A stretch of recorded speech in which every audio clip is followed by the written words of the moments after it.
आणि आता बातम्या पाहूयात सविस्तर। शासन आपल्या दारी या योजनेच्या अंतर्गत नांदेडमध्ये सरकारच्या वतीने भव्य कार्यक्रमाचं आयोजन करण्यात आलं होतं। यावेळेला मुख्यमंत्री एकनाथ शिंदे यांनी सरकारी योजनांचा पाढाच वाचून दाखवला। शेतकरी आपला अन्नदाता असून हे सरकार कायमच शेतकऱ्यांच्या सोबत आहे। आम्ही सर्वसामान्यांच्यापर्यंत सरकारी योजना पोहोचवल्याचंही मुख्यमंत्र्यांनी म्हटलं। राज्यातलं हे सरकार सत्तेत आल्यानंतर 75,000 तरुणांना नोकऱ्या दिल्या, तरुणांच्या हाताला काम दिलं। आम्ही गेल्या 11 महिन्यात अनेक निर्णय अत्यंत वेगाने घेतले, प्रलंबित कामं मार्गी लावली, याचाही पुनरुच्चार मुख्यमंत्र्यांनी केला।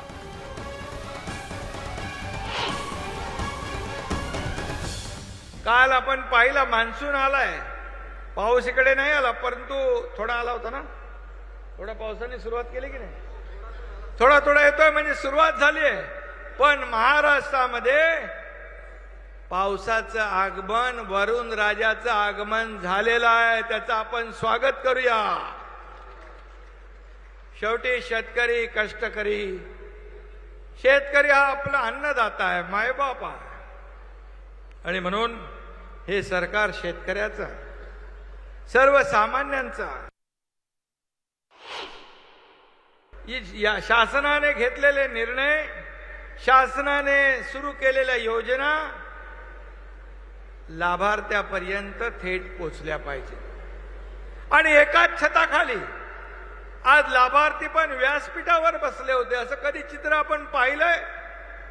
हा ऐतिहासिक कार्यक्रम आहे आणि म्हणून त्याला लागणारे दाखले देखील एकाच छताखाली देण्याची व्यवस्था आपल्या सरकारने केलेली आहे। मी अभिमानाने या ठिकाणी सांगतो, मी देखील शेतकऱ्याचा मुलगा आहे। शेतकऱ्याची कणव, शेतकऱ्याचं जे काय चिंता, शेतकऱ्याची अडचणी मला माहीत आहेत। आम्ही सर्वजण शेतकऱ्याची मुलं आहोत। आणि जसं आपलं सरकार स्थापन झालं 11 महिन्यापूर्वी, आता 12 महिने होतील 30 तारखेला, आम्ही सगळे नियम बाजूला ठेवले, एनडीआरएफच्या दुप्पट मदत दिली। आतापर्यंत आपल्याला मी सांगतो, आपल्या सरकारने 10,000 कोटींचं वाटप केलं शेतकऱ्यांना मोबदला। तिकडे अंबरनाथमध्ये उपमुख्यमंत्री देवेंद्र फडणवीस यांची जाहीर सभा होणार आहे। अंबरनाथच्या शिवमंदिर परिसरातल्या भव्य पटांगणात ही सभा होईल। या पार्श्वभूमीवर भाजपकडून जोरदार तयारी करण्यात आली। पंतप्रधान नरेंद्र मोदी आणि भाजपच्या सरकारनं केंद्रात 9 वर्ष पूर्ण केल्यानंतर या कामाचा लेखाजोखा नागरिकांच्या समोर मांडण्यासाठी या सभेचं आयोजन करण्यात आलंय। याच्या पूर्वतयारीचा आढावा घेतला आमचे प्रतिनिधी गणेश गायकवाड यांनी। कल्याण लोकसभा मतदारसंघातील अंबरनाथ विधानसभा मतदारसंघामध्ये पहिल्यांदाच उपमुख्यमंत्री देवेंद्र फडणवीस यांची जाहीर सभा होतीये। केंद्रातील मोदी सरकारला, भाजपाच्या सरकारला 9 वर्ष पूर्ण झालेत आणि या 9 वर्षामध्ये भाजपा सरकारनं देशामध्ये जी काही कामं केलीत त्या कामांचा आढावा जनतेसमोर मांडण्यासाठीची ही जाहीर सभा आहे। 5 दिवसापूर्वी कल्याण पश्चिमेच्या फडके मैदान परिसरामध्ये जाहीर सभा झाली होती आणि यावेळी उद्धव ठाकरेंना खास उपमुख्यमंत्री देवेंद्र फडणवीस यांनी लक्ष केलं होतं। आजच्या जाहीर सभेमध्ये ते काय सांगतात, कोणावर टीका करतात हे बघणं अत्यंत महत्त्वाचं आहे। कारण उद्धव ठाकरे यांनी जाहीररित्या एका कार्यक्रमामध्ये देवेंद्र फडणवीस यांच्या कुटुंबियांवर टीका केली होती आणि त्या टीकेला आता देवेंद्र फडणवीस कसं प्रत्युत्तर देत आहेत हे पाहणं महत्त्वाचं आहे। सध्या आपण ज्या ठिकाणी ही जाहीर सभा आहे त्या ठिकाणी आहोत। आपण पाहू शकतो की सभेसाठी जय्यत तयारी या ठिकाणी करण्यात आलेली आहे। भाजपाचे कार्यकर्ते असतील, नेते असतील, ते या ठिकाणी जमायला सुरुवात झालेली आहे। संध्याकाळी 6 ते 7 वाजता ही सभा सुरू होणार आहे। सार्वजनिक बांधकाम मंत्री रवींद्र चव्हाण असतील, केंद्रीय पंचायत राज्यमंत्री कपिल पाटील असतील किंवा चंद्रशेखर बावनकुळे असतील, हे देखील या सभेला उपस्थित राहणार आहेत। व्हिडिओ जर्नलिस्ट प्रवीण शेट्टीसह गणेश गायकवाड, न्यूज 18 लोकमत, अंबरनाथ। त्यामुळे मोठी मदत या सगळ्याला। पाहूयात कशा पद्धतीने आता उत्तर देतात राज्याचे उपमुख्यमंत्री त्यांच्यावरच्या आरोपांना। तिकडे रत्नागिरी जिल्ह्यातल्या दापोली तालुक्यात आसूद इथे एक मोठा अपघात झालाय। या क्षणाची मोठी बातमी, ब्रेकिंग न्यूज। या अपघातात 14 जणांचा मृत्यू झाला आहे तर 8 जण गंभीररित्या जखमी झालेत। दापोली ते हरणेच्या दरम्यान एक गाडी जात असताना समोरून येणाऱ्या ट्रकनं त्याला जोरदार धडक दिली आणि हा अपघात झाला।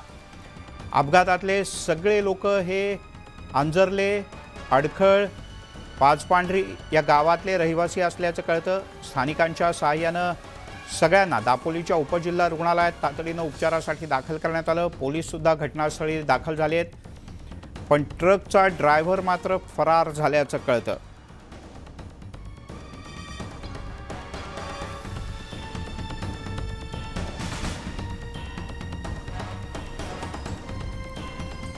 राज्याचे उपमुख्यमंत्री देवेंद्र फडणवीस यांनी उद्धव ठाकरे यांना जोरदार टोला लगावलाय. जनतेला नेमकं काय हवं ते उद्धव ठाकरे यांनी समजून घ्यायला हवं असा सल्लाही त्यांनी दिला. उद्धव ठाकरे यांनी नुकतंच कुटुंबावरून देवेंद्र फडणवीस यांना इशारा दिला होता. यावरून फडणवीस यांनी ठाकरेंवर जोरदार टीका केली. राजकीय संस्कृती कुठे जाते याचा विचार उद्धव ठाकरे यांनी करावा असंही फडणवीस म्हणाले. मोदी सरकारला 9 वर्ष पूर्ण झाल्याच्या निमित्तानं सरकारचं काम लोकांपर्यंत पोहोचवण्यासाठी उपमुख्यमंत्री फडणवीस सध्या संपर्क से समर्थन या उपक्रमाच्या अंतर्गत मान्यवरांच्या निवासस्थानी भेटी देत आहेत. नागपूरमध्ये या अभियानाच्या अंतर्गत त्यांनी विविध लोकांच्या घरी जाऊन त्यांच्या भेटी घेतल्या, जनतेत मिसळून त्यांच्याशी बातचीत केली आणि मोदी सरकारचं काम लोकांपर्यंत पोहोचवण्याचा प्रयत्न केला.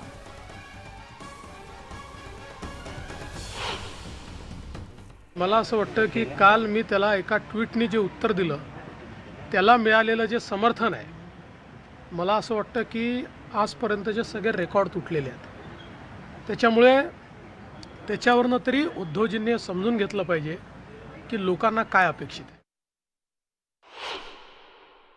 संपूर्ण देशामध्ये मोदीजींना 9 वर्ष पूर्ण झाल्याच्या निमित्ताने संपर्क फॉर समर्थन असं आमचं अभियान आहे. या अभियानाच्या अंतर्गत समाजातल्या विविध लोकांकडे जाऊन मोदीजींनी 9 वर्षात जे काम केलं आहे त्याची माहिती आम्ही देतो आहोत आणि पुन्हा एकदा त्यांचं समर्थन प्राप्त करतो आहोत.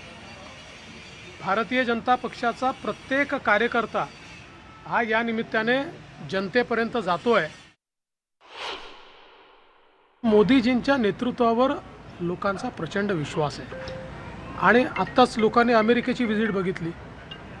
भारताच्या एका राष्ट्रप्रमुखाला अमेरिकेमध्ये असं समर्थन मिळणं हा त्या व्यक्तीचा सन्मान नाही आहे, हा या देशाचा सन्मान आहे. मोदीजी हे त्या ठिकाणी निमित्त आहेत. सन्मान तर भारताचा होतो आहे. 15 वेळा जेव्हा संसदेमध्ये पॅक्ट असलेली संसद उभं राहून टाळ्या वाजवते त्यावेळी भारताचा सन्मान होतो. त्यामुळे देवेंद्र फडणवीस यांचं हे अभियान सध्या वेगानं सुरू आहे आणि आज संध्याकाळी अंबरनाथमध्ये त्यांची जाहीर सभा होणार आहे.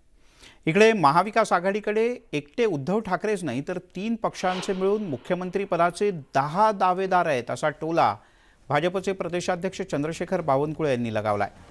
पाटण्यात विरोधक कितीही एकत्र आले तरी भाजपच्या 350 जागा येणारच आणि विरोधक 150 मध्येच गुंडाळले जातील असा विश्वासही बावनकुळे यांनी व्यक्त केला.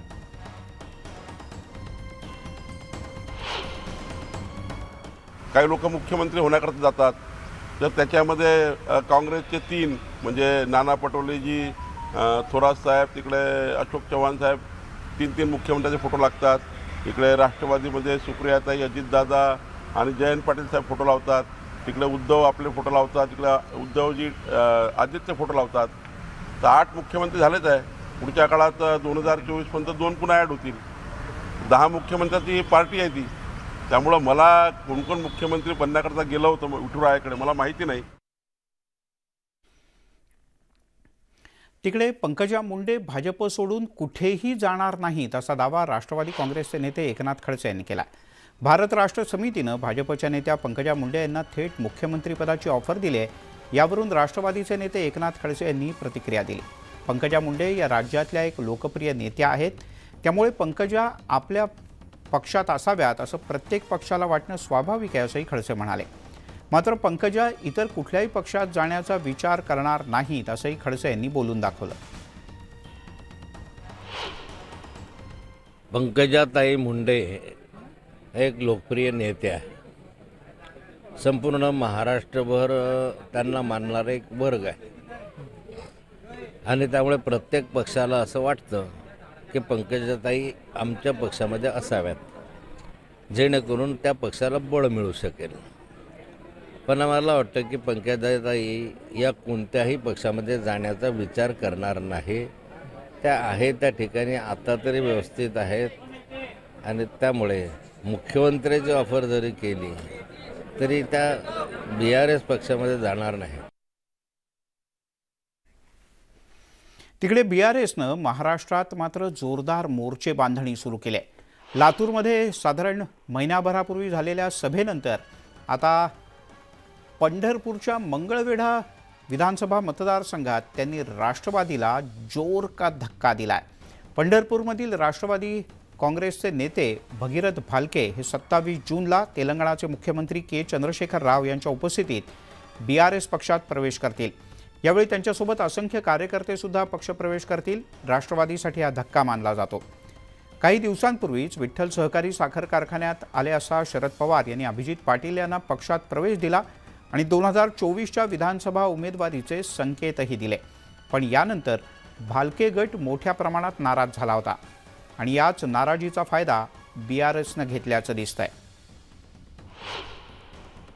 शेतकऱ्यांच्या बाबत, सर्वसामान्यांच्या बाबतीत, त्या ठिकाणी बहुजन समाजाच्या बाबतीत जो पक्ष काम करतोय ते आदरणीय भारत राष्ट्र समिती BRS पार्टीचे प्रमुख, तेलंगणाचे मुख्यमंत्री आदरणीय केसीआर साहेबांच्या सोबत आपण जाऊया, हा जनादेश त्या ठिकाणी सर्वांनी बोलून दाखवलेला आहे. आणि म्हणून या जनादेशाचा, या त्यांच्या त्या ठिकाणी दिलेल्या मला संकेताचा मी त्या ठिकाणी परवा दिवशी सगळ्यांचा आदर करून मी BRS पार्टीमध्ये केसीआर साहेबांच्या उपस्थितीत प्रवेश करतोय. तिकडे BRSच्या वाटेवर असलेल्या भगीरथ भालके यांना काँग्रेसचे प्रदेशाध्यक्ष नाना पटोले यांनी वडिलकीचा सल्ला दिलाय. जेव्हा अडचणीत असशील तेव्हा माझी आठवण काढ असं म्हणत पटोले यांनी भालके यांना भावनिक साथ घातली आहे. भालके यांच्या BRS प्रवेशाबद्दल पंढरपूरमध्ये सध्या वेगवेगळ्या चर्चा आहेत. त्यामुळे त्यांनी चुकीच्या वाटेनं जाऊ नये अशी इच्छा असल्याचं पटोले म्हणाले. शिवाय भालके यांना काँग्रेसच योग्य वाट दाखवू शकते असा दावासुद्धा नाना पटोले यांनी केला.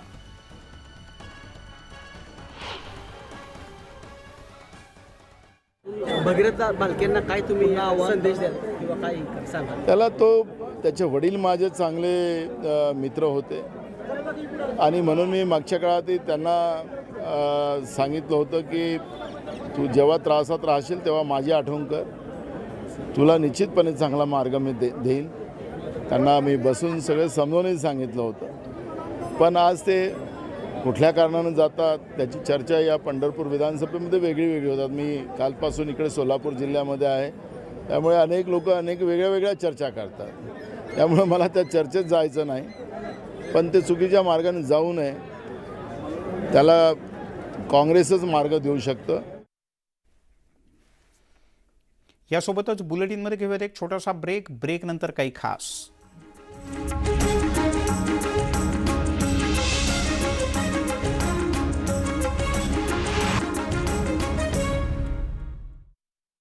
पाठिंबा दर्शवलाय.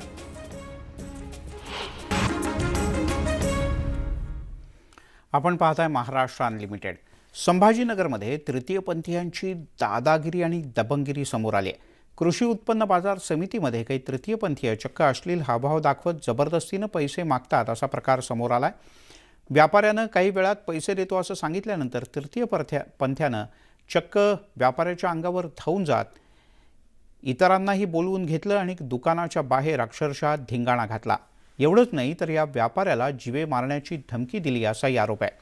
बाजार समितीमध्ये मागच्या काही दिवसांपासून तृतीयपंथीयांची मुजोरी वाढत चालल्याचं सातत्यानं समोर येत आहे.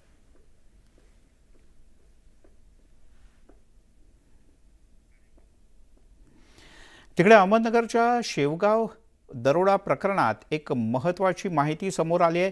ती म्हणजे एका दरोडेखोराला पकडण्यात यश आलं आहे.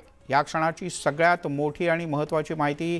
अहमदनगरच्या शेवगावमध्ये सगळं शहर दरोड्याच्या घटनांनी हादरून गेलं होतं, पण पोलिसांनी तातडीनं पथकं रवाना केली होती आणि एका दरोडेखोराला पकडण्यात यश आलं आहे. थोड्याच वेळात आणखीन काही याबद्दलची सविस्तर माहिती पोलीस देतील. दरोडेखोरांच्या हल्ल्यात 2 जणांचा मृत्यू झाला होता.